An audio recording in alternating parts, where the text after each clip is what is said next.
Okay, thank you, Rachel, and thank you very much for the invite to Remote Forensic CSI.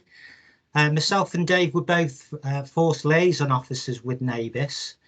So that role predominantly is about raising awareness with forces in terms of what we do, developing processes and actually sharing best practice. So I was previously with Staffordshire Police. I was with them for 28 years and I joined NABIS in January 2019. And I've got 3 regions that I've got responsibility for. So that's around the raising awareness and the sharing best practice. So that's with the Tarion region in Wales. That's with the West Midlands region, including Staffordshire, West Mercia, Warwickshire and the West Midlands. And it's also the whole of the Southwest region that Cloud, that would have been here with us today, has responsibility for as well. So with me today is Dave Pegg. I'll let Dave introduce himself. Thank you, Matt. Good afternoon, Rachel, everybody. As Matt said, I'm Liaison Officer with NABIS. I come to the role previously with West Yorkshire Police, and prior to that with the military. I did 32 years military and police service, background in crime intelligence, firearms intelligence and counter-terrorism. The regions I cover, and I'm sure the accent gives it away a little bit, is I cover all the northern regions. So I've got the Northwest Forces, got the Yorkshire and Humber, the North East region and Police Scotland. And within those regions, as Rachel, you'll appreciate, and others, I've got 4 of the key gun crime forces in the UK within the regions that I cover. Okay, so thanks, Dave, for that. And if I could just begin by just asking everybody to please participate as much as you possibly can. The questions will be monitored in the chat and we'll deal with those as we go along. So Dave, Lisa and Rachel will be helping along with that. Okay, so what I'd like to discuss with you for the next 20 minutes or so is just a little bit about NABIS, a little about what we actually deliver, the training and awareness that we were delivering pre-COVID, and also the training that we went on to deliver, and then the nuances and the differences with that. Some of the challenges that we faced along the journey, but then realising what the benefits were to doing some sort of remote training and inputs, and then the learning that we also took away from that and the learning that we plan to take going forward. So just a little bit about NABIS. So you can see the NABIS strapline there. Every gun tells a different story. So what actually NABIS provides, as you can see there, is fast time intelligence linked to the criminal use of firearms, linking firearms incidents across the UK. So how NABIS actually does that, it uses the integrated ballistic identification system. So that's a network of computerized system that actually can match and link gun crime incidents together. That's through a combination of matching bullets and also matching cartridge cases across scenes across the UK. Just in terms of how would I describe, some of our best incidents, some of our best gun crime stories. The first one would be around Paul Edmonds, who was a registered firearms dealer. He got a conviction for over 30 years. He was actually making his homemade ammunition and supplying organised crime groups across the UK. NABIS actually identified this series between 2010 and 15, looking at fired ammunition and actually linking those tool marks that were left on the bullet heads that were found at crime scenes. There were over actually 100 crime scenes linked across the country. There were 4 murders involved, and the conviction of Paul Edmonds of 30 years was a significant result, not just for law enforcement, but NABIS as well. Other incidents, the conviction of James Lunt. There was actually one gun, a Beretta 9000, a few years ago that was linked to 9 incidents across the UK. That gun went quiet for 3 or 4 years whilst James Lunt was in prison. Significant sentences imposed there for himself and well over 10 other people that were concerned in that investigation. So that's just a little bit of a flavour in terms of what we actually do. So prior to COVID-19, our sort of traditional delivery as Force Liaison Officers is about raising awareness. And what we were previously doing at the time was a traditional face-to-face PowerPoint presentation such as this, lasting probably about 90 minutes, using a combination of film clips, moving clips with firearms, and actually firearms and ammunition that could actually be physically presented in the room. But as sort of COVID presented itself and the nation went into a national lockdown, there was a real sort of difference in terms of the response options through various forces and other agencies in terms of what training they were delivering and how we were then involved as well. So pretty much we're interlinked with the College of Policing. We either do presentations to College of Policing locations, or we go into actual police forces to raise awareness in terms of what that NABIS provision looks like. And what we found was that there was a combination of responses in terms of trainers and people that were delivering their learning and development. Some forces, as you can see there were varying options. Firstly, there was face-to-face that continued. So one particular police force, their chief constable authorised that sort of critical learning to continue based on, COVID safe regulations. There was then other police forces and agencies that went completely to a remote option. So everything went sort of remote and in its entirety. And also then there was a hybrid mix in terms of delivering a combination of both. So people in a room, COVID safe conditions, and then people that were dialing in a remote environment as well.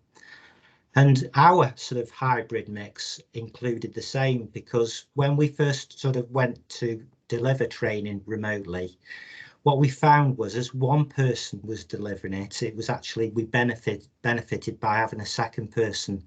So that's why Dave's joining me today, and we can give one particular occasion. I don't know whether you want to talk through, Dave, just what we did with Ministry of Defence Policing, where we had large numbers there.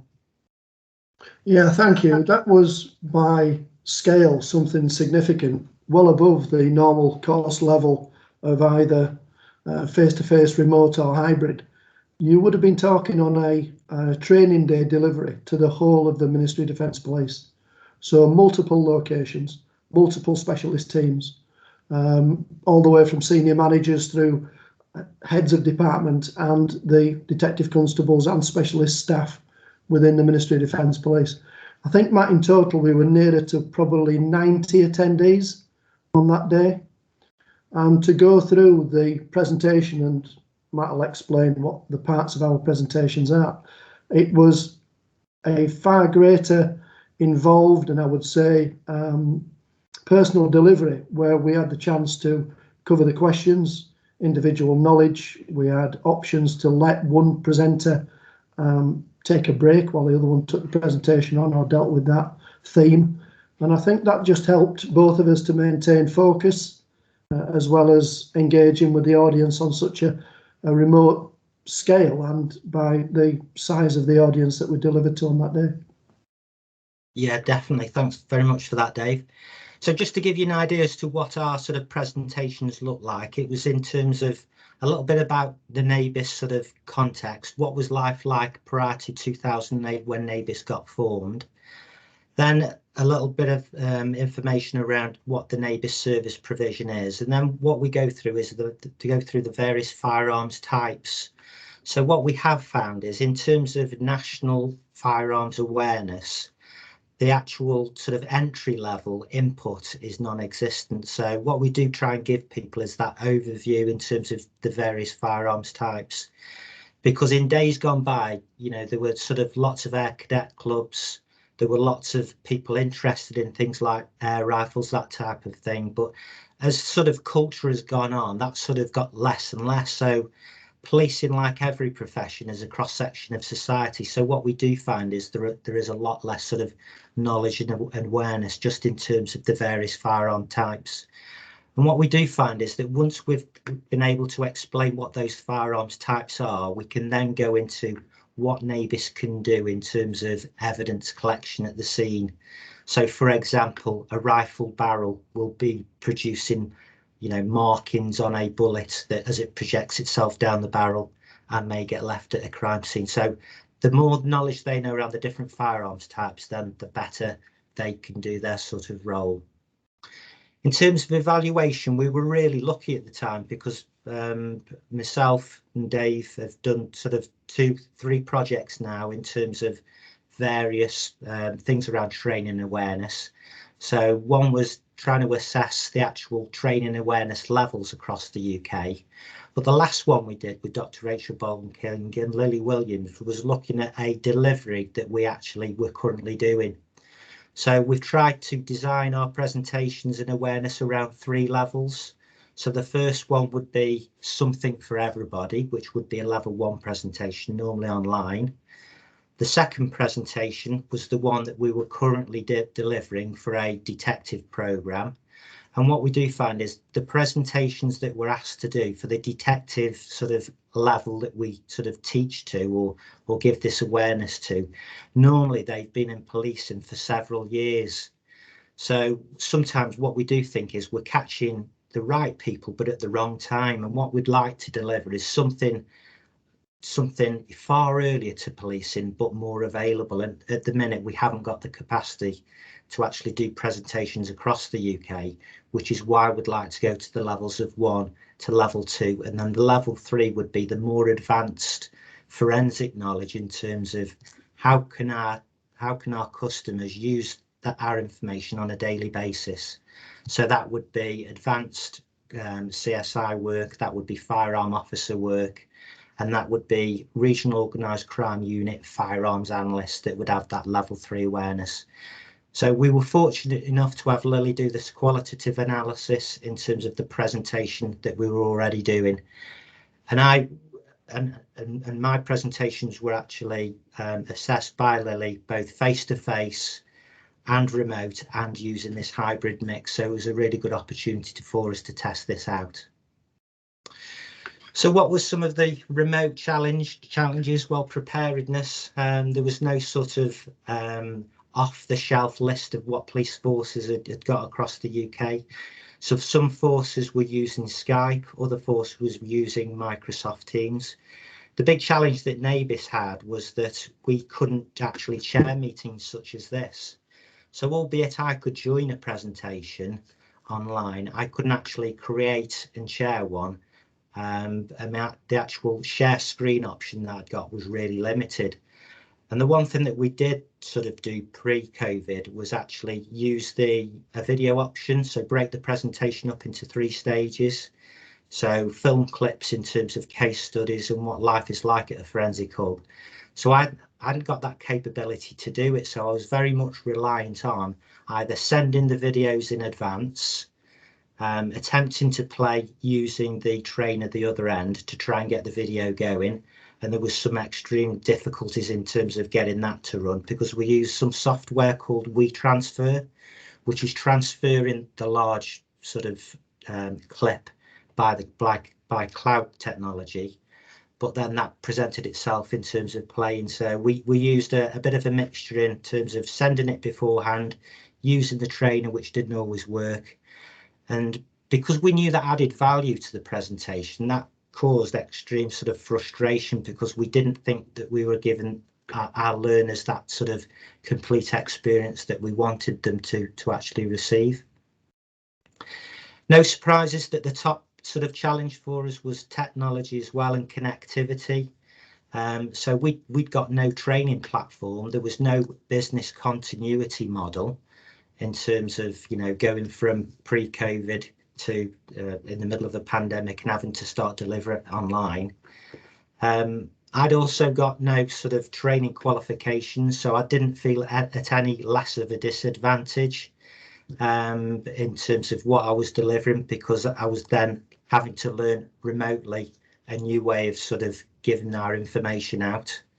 I would imagine that for the experienced people in the room, having done face-to-face for a number of years, and then to be thrust into delivering a complete syllabus online must have been extremely challenging.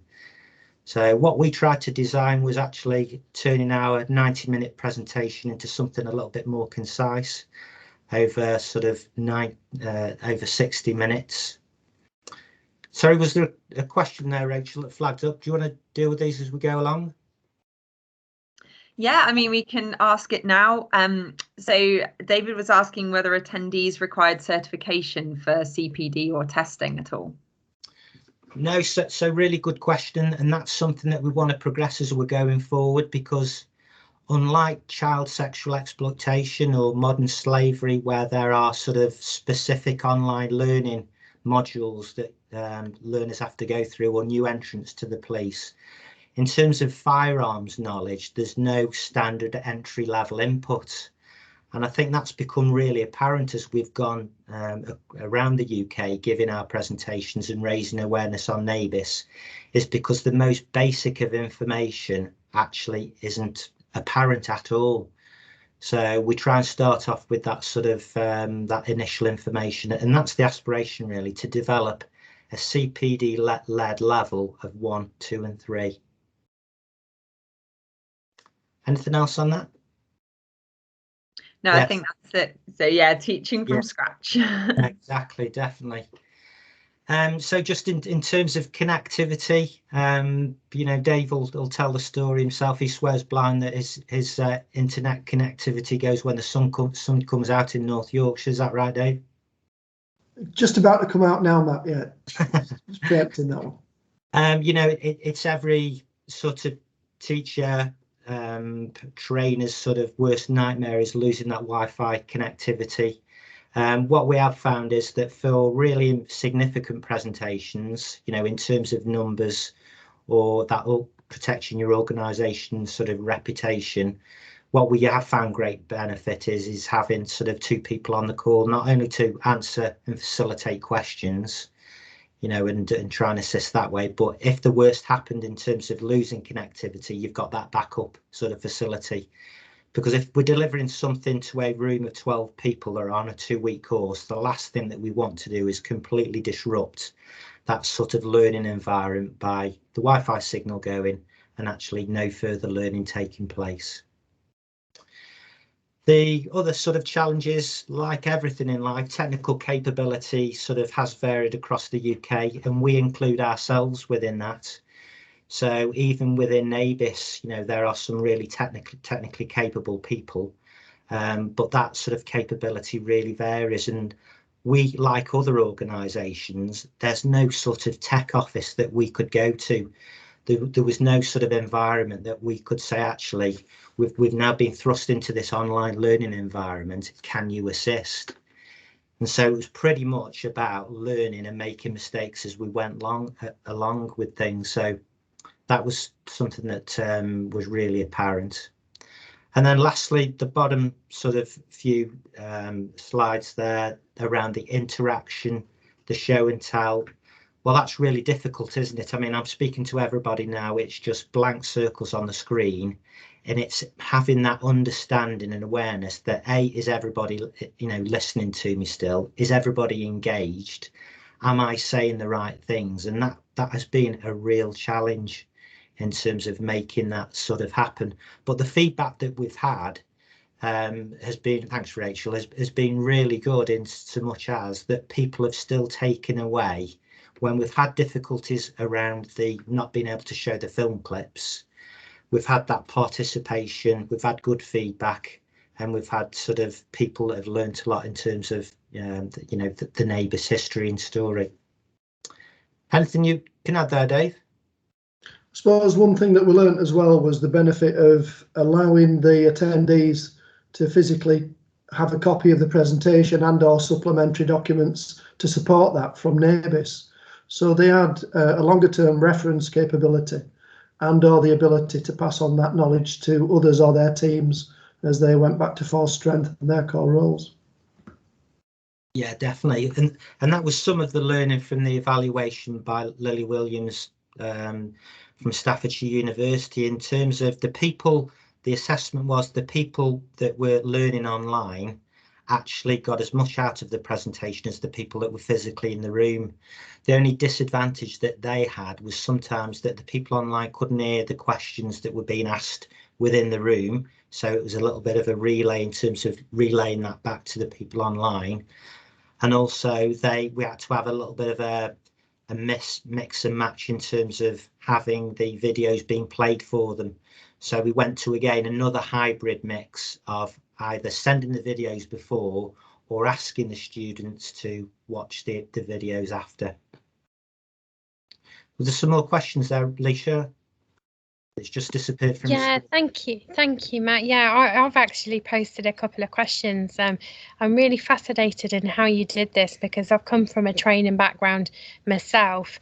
I wondered, you know, when you said about how when you've got people in the room, you can determine whether they're understanding the subject. How did you do that online? Did you ask them to use any of the features such as thumbs up or hands up? How did you determine if they were, you know, understanding the subject? Or Yeah, and that's a really important point. And this is when I say we learnt as we went along and everybody's technical capabilities were different.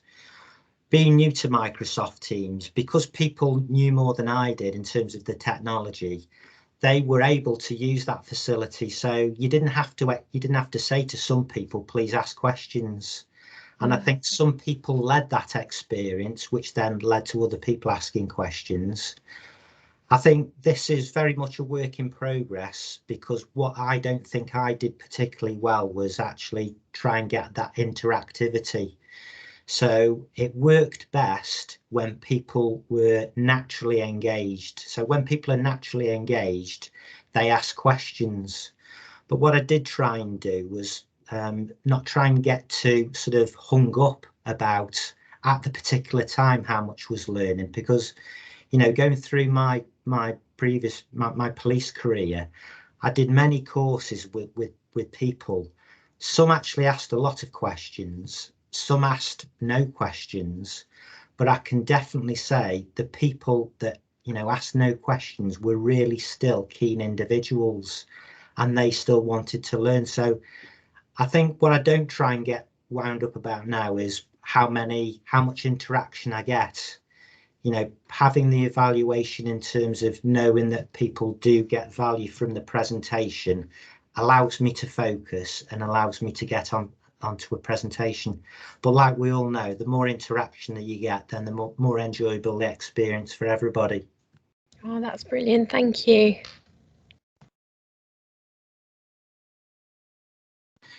So what were some of the benefits that we found? So I've mentioned focus. So our previous sort of face-to-face presentation was 90 minutes. What we did try and do when myself and Dave had a look at the presentations that we'd got, I think the one of the light bulb moments was trying not really to replicate exactly what we were doing before.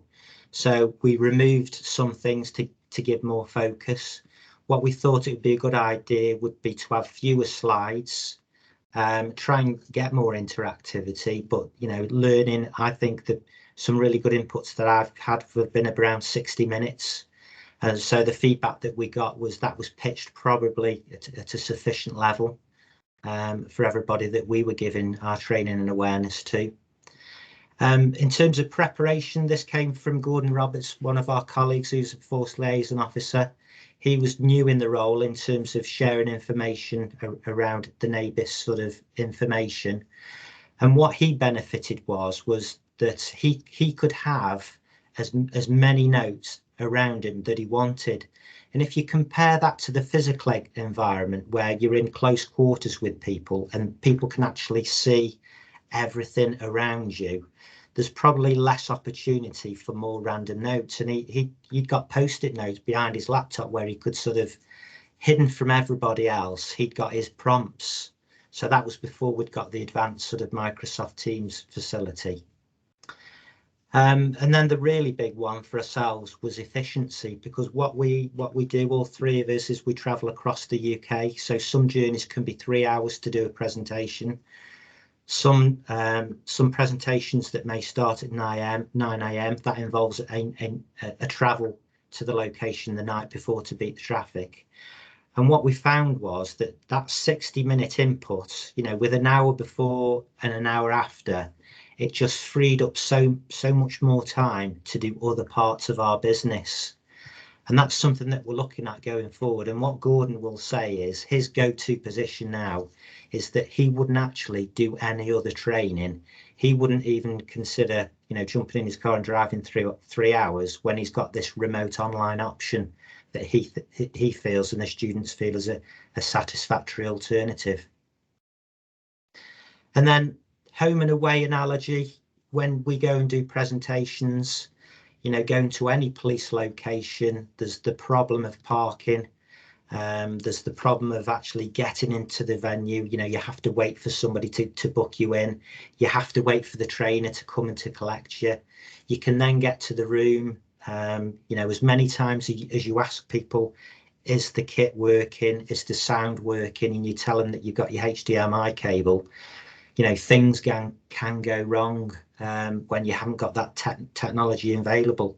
And the reason I refer to it as home and away is when you're at home, when you're online, you can set yourself up. There's very few surprises other than the dog barking or something going a little bit wrong with your computer. You can get in more of a routine in terms of getting more into your comfort zone. And then lastly was the reach. Dave explains there, the Ministry of Defence have actually had the opportunity to get 90 people trained. What we do find is that when we're giving an invite to remote inputs, that we do see the numbers go up very quickly because people haven't got the hassle their end of arranging a room, of finding a room, and very quickly when we do an input that would be to a Force Intelligence Bureau, we find that invite's been extended to a number of intelligence units across that force area. So we're really pleased that we've been able to extend our reach. Anything from yourself there, Dave? No, I think that's been vitally important. And the understanding of NABIS, I think the two distinct and co-joined things are firearms awareness across the UK. I know it's something that Rachel, this will sort of ring true with you. Firearms awareness as a general sort of issue is a significant learning opportunity for us, and intertwined with that is the understanding and appreciation of NABIS, because the more I've found with that reach is the more we can get that understanding and the benefits, how directly it does impact on the performance within NABIS, the performance by the force to move forensic ballistic items or firearms through various processes to NABIS is built upon that understanding and that reach. Yeah. So thanks, Rachel. A couple of questions there. Have we seen a difference in the level of request for face-to-face? I think it's been force dependent, really. Some continue to ask for the remote. Gordon's forces, the facility exists to continue with doing it. I, for the time being, where possible, I'm going to do face-to-face because that gives me the opportunity to actually show people fired material. And it's, what I don't want to be in a position with is it's good to keep your skills up. So my proposal is to do a mixture, some online, some face-to-face, just so I don't sort of become too comfortable doing online, and we do keep that sort of capacity to do both. Another one there, what training would you feel would be beneficial for you going into a training role? Dave, do you want any views on that one, or can't you see the question?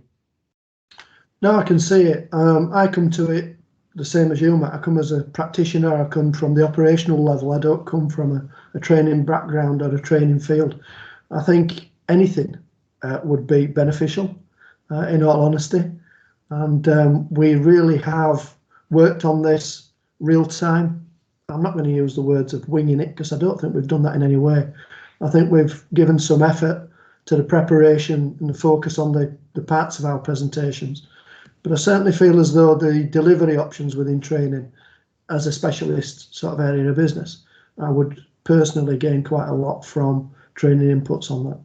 Yeah, and I think just as well there, Rachel, I think, you've raised a really good point, because what is available as a trainer, what training is available to be able to teach online. Personally, I'm not aware of any, and that's the learning that comes out of this, isn't it? It's in terms of getting everybody match fit in terms of being able to deliver things online.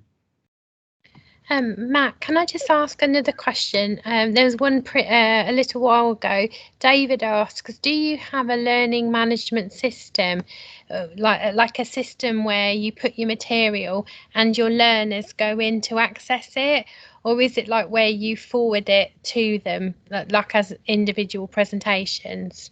Yeah, so at the minute it's delivered face to face, so that's where we'd like to get to in terms of the level 1 training, because when we've looked at our learning outcomes, we've sort of come to the conclusion that the presentation that we deliver in terms of about NABIS, the firearms types, the opportunities left at the scene and the evidential opportunities, we see that as a course very much fit for purpose for CSIs, for people involved in the workflow.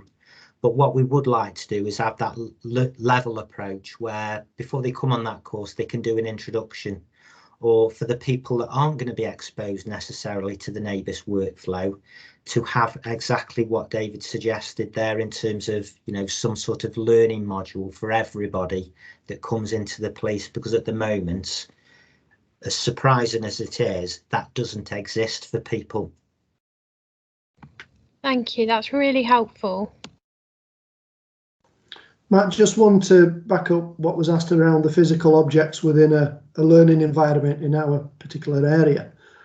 I have to admit, on the face-to-face meetings, I have used, to the best of the ability of the force and the availability of the items, in some of the larger gun crime forces, they have significant reference material within their own armories. And I mean firearms, types of firearms, current threat types of firearms in the UK, and other exhibits around ballistic material. So having those items physically present and in numbers and different types is massively beneficial in that training environment. And I suppose it goes back to that old school way of learning of, you know, tell me I'll listen, show me I'll learn. And I've absolutely bought into that and played a second line presenter role to a specialist force NABIS officer within the force, or NABIS manager, using those tools at hand as well. So I think that's the utopian ideal. It's not available in all forces, but in the key gun crime forces, in the face-to-face environment, I really have exploited that. I think that's brilliant. Thank you for that. I put the comment about the object, this is Alicia here, about the objects. I think that is brilliant where you use those in the physical space. I think that's an asset to what you do. So yeah, I think it's brilliant. And there's talk in the chat. Lots of us would love to help you with develop any material, like for the online environment. So I think this is where this community would love to come together and help and support you with that. So yeah, if that's of interest to yourself, Dave and Matthew. That's great, Alicia. Yeah, really grateful for that. So thank you everyone for that. So just moving on to what worked well then. We've covered some of these, but shorter, more concise sessions rather than to stick into what we'd done previously. The use of media clips and case studies, that works really well to show the actual impactfulness of what NABIS can deliver using the case studies. Dave, do you just want to mention around the communication style, because you specifically looked into how you were going to use your communication style, didn't you? I did, and it's one of those, again, continual learning aspects of remote presentations, is to the larger groups when they turn the video on and you're looking across a room of 20 plus individuals who are all socially distanced and covering half a gymnasium or similar auditorium, etc. I changed the style. I changed the delivery to be more laboured, slower, intentional pauses. I speak fast. I come from Yorkshire. We all speak a little bit quicker than most people, but I found in smaller groups, and again, the audience today, is that I changed back in smaller group presentations to a conversational style. It was my normal speed. I found it more engaging, but I don't know whether I did it because of the audience size, potentially, because of my willingness, I suppose, to engage a number of people at detective inspector or chief inspector rank on a more, how can I say it, a more professional aspect of slowing down, a credibility issue perhaps of being able to deliver things in a more sort of capable and understanding way. But I found the smaller groups better engaging. I found myself more relaxed. I found the ability to continue talking through questions and getting more questions on the back of that, changing that conversational style to a smaller group audience. Yeah, definitely. And so just moving on to the learning, we were really fortunate that we worked with Staffs University around the evaluation of the level 2 product that we're doing. That's something that we're keen to continue in terms of the products that we're going to be producing going forward, you know, evaluating what we do. We learned the value of technologies and platform. So it's only within the last few weeks that we've actually sort of been using Microsoft 365. So the technology today is still really new, believe it or not, to myself and Dave. So we're trying to play catch up in terms of getting used to that still. We want to progress to level-based learning, level 1, the sort of entry level, the level 2 intermediate and the level 3 advanced. We now sort of accept that, you know, there must be a follow-on product for people that attend our courses. So there has been an appetite for getting further information from us in terms of what does our quarterly bulletin information look like?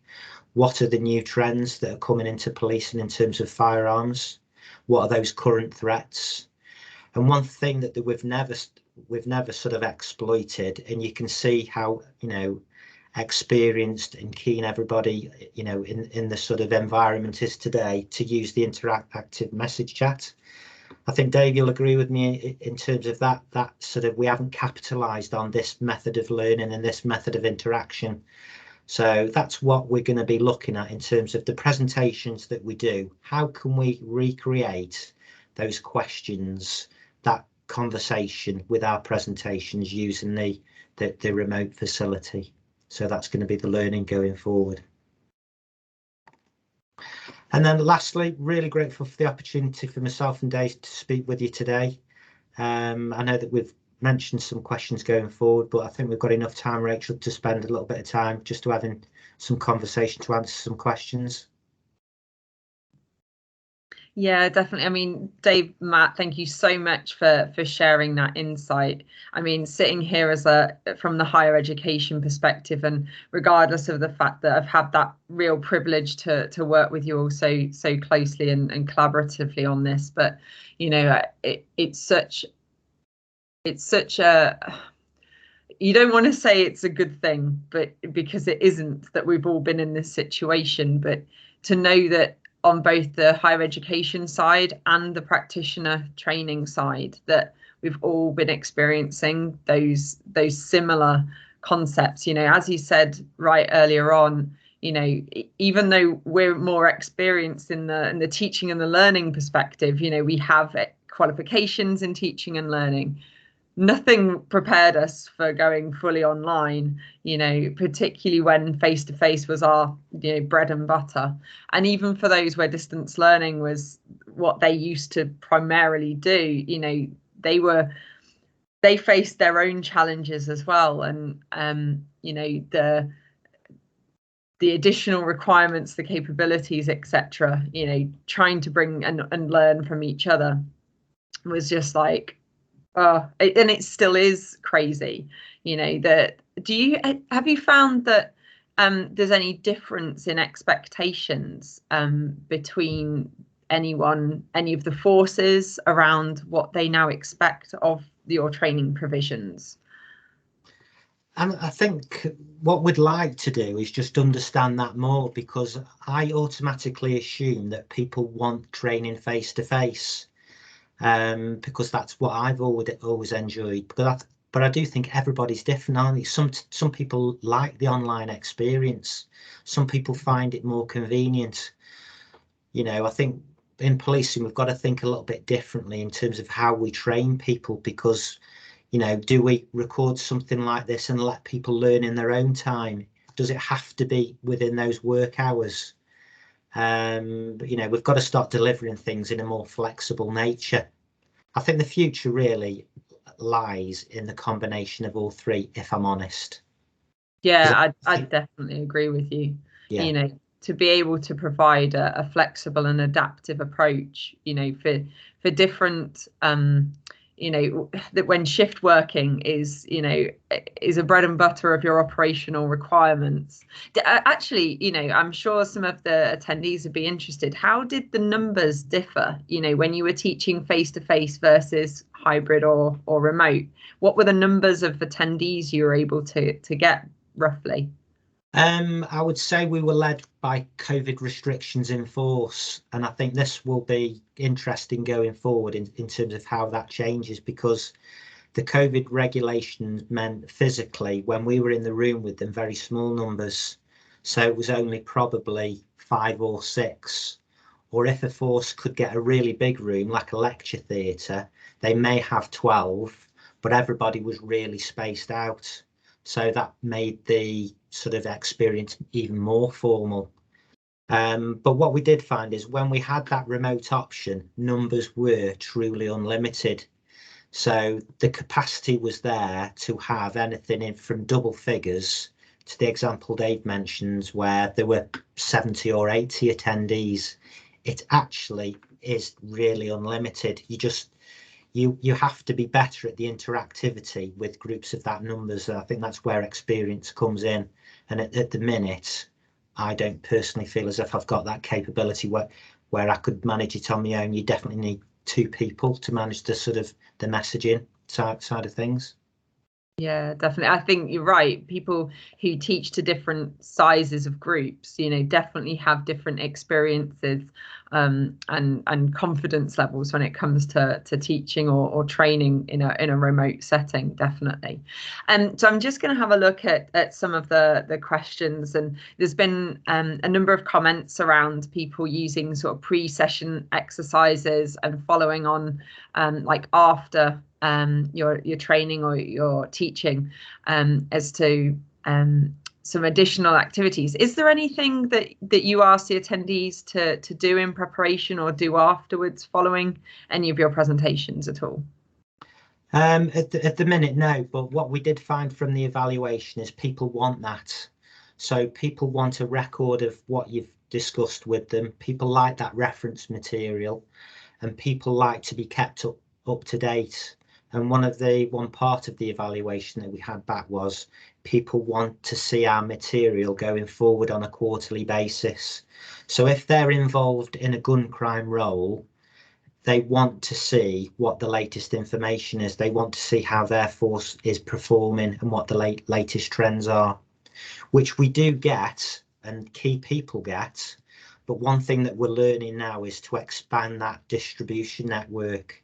So rather than just send it to a small number of people in a force intelligence bureau, have a wider network of interested people. Because the works, you know, electronically, it's so much easier. Yeah, so actually sort of even just providing your training in a remote way has really opened people's eyes to the opportunities of how they're to receive information beyond just training material, but just general information that can help them in their role. Absolutely. Yeah, definitely. And you know, again, comments in the chat around, yeah, teaching large numbers hasn't gone away. It's always been very difficult. And we're all, I think, still learning, you know, how to manage that, particularly as, you know, even in MS Teams, you know, every month, every week, there seems to be a new change or something moves and you've got to get used to where a new feature is, or something that you're not sure where it's gone, things that start to look different, and so I think it makes it an interesting experience, and I think it will continue.